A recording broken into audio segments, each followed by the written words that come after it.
Hello everyone and welcome to Bridget's Speech Kitchen. My name is Bridget and today I have a tech tutorial for you. But before I get into that, if you are interested to see how I take my life as a speech language pathologist and combine that with my interests such as cooking, baking, technology, books, and so much more, then this is the place for you. So remember to subscribe and click that notification bell. Let's get into our tech tutorial for today. So I'm going to be showing you Google Forms and how I, as a speech therapist, use Google Forms to gather teacher input. So first, you're going to sign into your Google account. This is mine. And then you're going to click the grid on the top right. And you're going to scroll in this menu until you find Forms. It's this purple document icon. So you'll see at the top, there are some pre-made templates for you to use if you choose to use those. There's blank quiz, exit ticket, assessment, worksheets, course evaluation, and more. But I usually go in with the blank unless I have a very clear idea of what type of form I want to use. So before I show you how to create your own Google form, I want to show you a form that I created, and this will be available as a freebie on my blog website. So this is my teacher input form for speech. I use this form to gather input from general education teachers and special education teachers to gain information about their student regarding speech and language. So before I created this form and was using this to gather information, I would send the teachers an email and ask them what their concerns were for their student regarding speech and language. And while the teachers always responded, the information I got wasn't exactly what I was looking for. Because what would happen is I would send that email and then they weren't sure how to address what I was asking. So they might say something like, so-and-so is doing great in my class. They always answer questions and they currently have a B+. And while that's great information, it's not what I was looking for. It's not the most helpful to me as a speech therapist. So I created this form for ease of the teachers and to gather the information I really was seeking. So you can see there's a place for the teacher to enter their name, a place for the teacher to enter the student's initials. And then I break it down to different areas of speech and language that are generally targeted within the schools. So the first is social skills. And I always give some examples because social skills is very broad and can mean different things to different people. So I give some examples and I selected the long answer text. So if teachers have a lot they want to say about this particular question, they can. If they just have a couple words, then they can just type that in too. And I make all of the questions, you have to respond to them, because if you don't, then the teachers might just go to the bottom and say, oh, no concerns here. Whereas maybe they'll have to look at these because they're required and say, oh, okay, well, maybe this student's social skills aren't the best, but they're fine. And then that's the best way I've seen to do it. You could make it where the teachers can select what questions they want to answer. It just really depends on what you want for your form. My next question I have on here is, what concerns do you have regarding the student's language skills? Again, this is such a broad area of speech and language, and I just give a few examples that are particularly relevant to school and also examples that I have students that are currently working on these goals. So complete sentences, correct grammar, vocabulary, inferencing. And then teachers, sometimes they might have a concern, but maybe it doesn't neatly fit into a category. So they could put it here and say, I'm not sure if this goes here, but this is something I've been thinking about. Then we have social emotional skills. This one I put in here.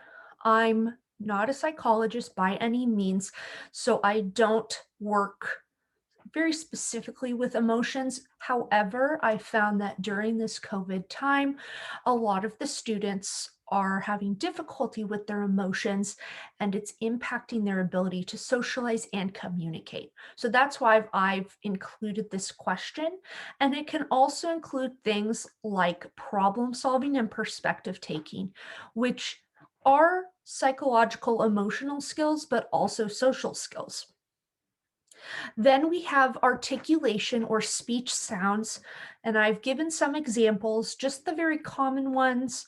Most of the students that I see for articulation are working on R, L. I have a few working on TH. I have one working on SH, but I just give a few examples just so the teacher knows what to put in that section. And then we have fluency or flow of speech. So essentially, does the student stutter? And this one's always interesting because sometimes I will get teachers that say, oh, they repeat their words all the time. But that's very typical for anyone. Sometimes when we're talking, we will naturally stutter. It's just kind of what happens. Even I stutter, but it's not enough to say that I have a fluency disorder. It just means that everyone stutters and it happens, but it's not enough to make it a disorder. So usually a lot of times I'll see teachers put something here and then I have to analyze, is it just a very typical pattern of speech that everyone experiences, or is it truly a fluency disorder? Then I have concerns regarding the student's voice. So if they're monotone, just meaning they have a very flat voice and they talk like this and there's no inflection. So if they ask a question, what are you going to have for breakfast today? It doesn't sound like a question. Whereas, what are you going to have for breakfast today? You can tell that's a question. And then I always ask the teachers if they want me to share the students' goals. If they're in special education, they already have access to them. But sometimes I like to know if the general education teachers want this information so then they can see, you know, yes, this is a goal that the student's working on. It's a concern that I also have as their teacher. So what can I do to kind of look at this and maybe help my student in the class with this problem?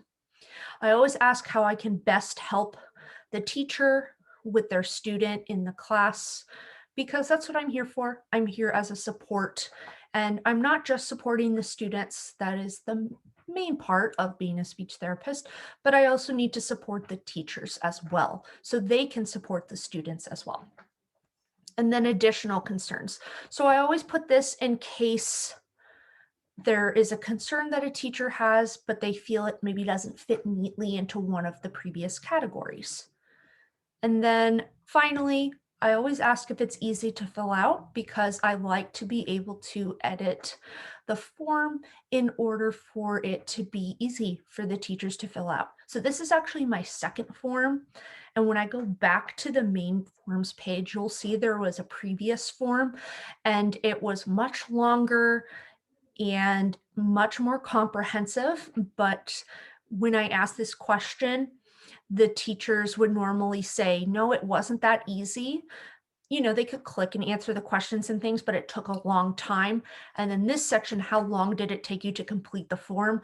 My previous form, it would take teachers somewhere between, I'd say like smallest amount, 10 minutes, largest amount, maybe half an hour, which I don't want it to be that much of a part of their day. Whereas with this new form I've developed, I always get it was easy to fill out. And usually the largest amount I've seen is it took me between 10 and 15 minutes. So that's a great improvement on my form and how it's impacting the teachers and helping me as the speech therapist. And then I always put my email address at the bottom. Think whoever is filling out this form because it does take a little time out of their day. So I just like to always include some message to that effect. And then I won't be going into the responses tab only because there are teachers' names and students' initials. So I want to keep that information confidential. But if you go to the responses tab, there's 3 different sections, and I'll show you what that looks like if I'm able to. on a form that we create. But you can look at responses holistically. So you can see all of the teachers, all of the students, and every answer they put. You can select it based on question. So maybe you just want to look at one specific question, like, was this form easy to fill out? And you can just look at the responses from that. Then you can look at individual responses. So it will take, for example, if I filled out this form for a student, it would show all of the questions, and then it would show just my answers for the questions. And that's usually what I use for when I'm filling out an IEP or an individualized education plan where I need to input information from the teacher specific to the student. So that's that section there. And then there's some different features that you can see on the top right here. There's add-ons. You can customize the theme. I just normally keep it as is. Preview, so you can preview it to see what it looks like to whoever you send this to before you actually send it to them. We have some settings.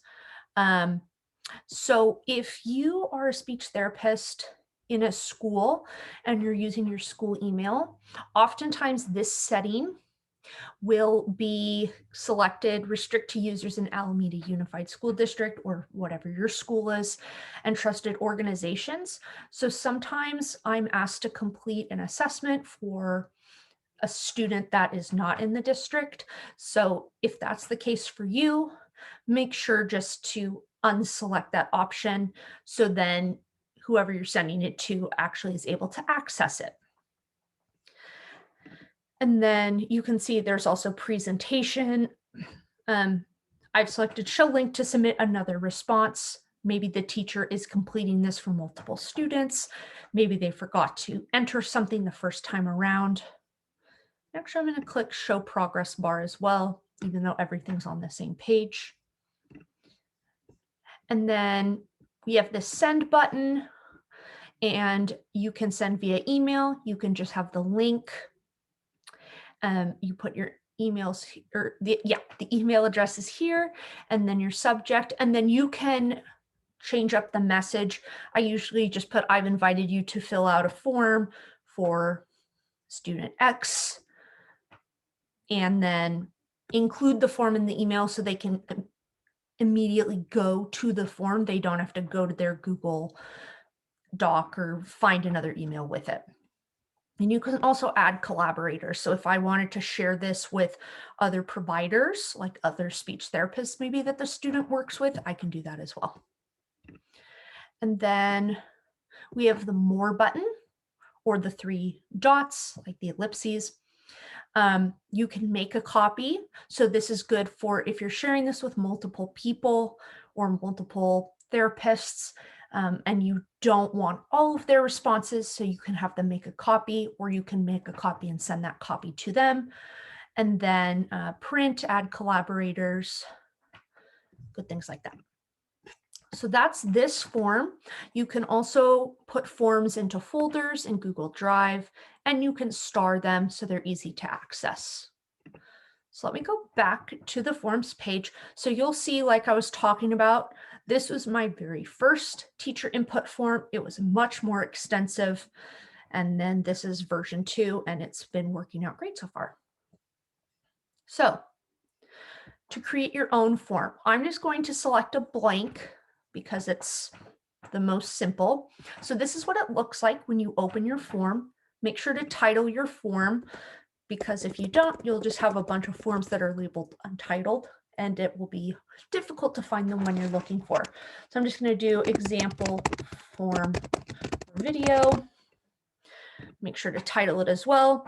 If you type it into this section here, it'll automatically duplicate it onto the form. Okay, then there's different types of questions, and you probably saw this toolbar as I was talking. So you'll click on the question. You can put, if you like this video. I'm just making up, a question. So right now, this is a multiple choice question. I can add my options. So yes, no, maybe. If you want to add your own, kind of, I don't know. So that's multiple choice. If you add something and maybe you want to remove it, just click the X. And then you can duplicate the question if you needed to. You can delete the question. And this is where you can mark it as required. So I use this for questions like, what is your name? What is the student's name? Because if I don't have them fill that in, I'm trying to figure out who this information belongs to, and that is problematic. So required. And then if you click the drop down arrow, you can see there's different types of question formats. So for the previous form we looked at, I selected this paragraph option. So you could type your answer to it. And then whoever's filling out this form, they could type, I really like this about the video, but this I think could be improved upon or whatever. Short answer, it just gives you a couple words. So they could say, cool vid, 2 thumbs up. I don't know. And then you can see there's multiple choice where you have just a circle. You can have check boxes. So this is good for example. Maybe I wanted to poll all of you on what type of videos you like.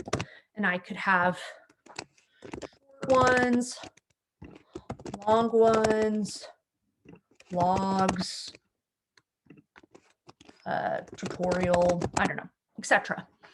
And then this allows the person to select multiple. So maybe they want long vlogs or short tutorials. So that kind of gives them that option to select multiple. We have drop down. You can upload a file to your form. So maybe they need to look at a document to answer the question. I could see that being used for maybe quizzes or tests, not so much for teacher input. You can have a linear scale. So on a scale of 1 to 5. Oops. Just waiting for the Wi-Fi to come back up here.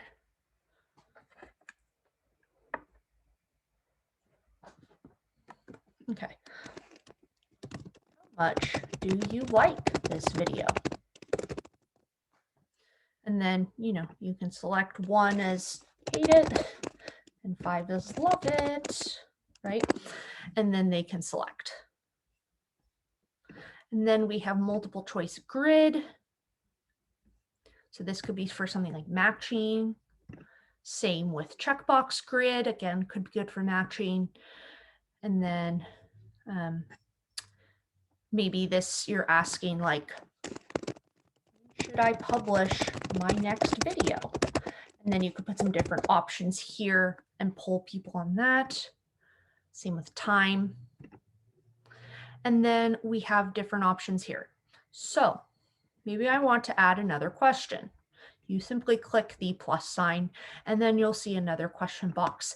And you can have multiple types of questions within your form. So they don't all have to be the same type. So maybe I want this one to be multiple choice. Good. Right? And then I'll have yes, no, maybe. I'll just do yes and no. And then I'll add another question. And maybe I want it to be checkboxes. And again, I could have that, what type of videos do you like? And they can select long, short, vlog, tutorial. And then they select as many as they want. And you get the idea there. You can import questions. So if you had a previous form or if you have questions maybe in a document like on Google Docs and you want to import them to the form, like for a quiz or something like that, you do that there. You can add a title and description, so you can add multiple sections. So like this. So maybe this titled example form of video, and then maybe I want to have another section What type of tutorials do you like? And all those following questions will be about tutorials, something like that. You can add images if you want to questions. So again, that could be good for maybe you're polling about your new logo. Maybe you're polling about some graphic designs that you just created for your brand. You can add videos, same thing. Maybe it's something like this where I have this little video and I ask you, do you like videos like this? And then finally, you can add sections. So again, you could title a section tutorials and then ask questions about that specifically. So there clearly are no responses here, but once you do get some responses, you'll see them under this section here.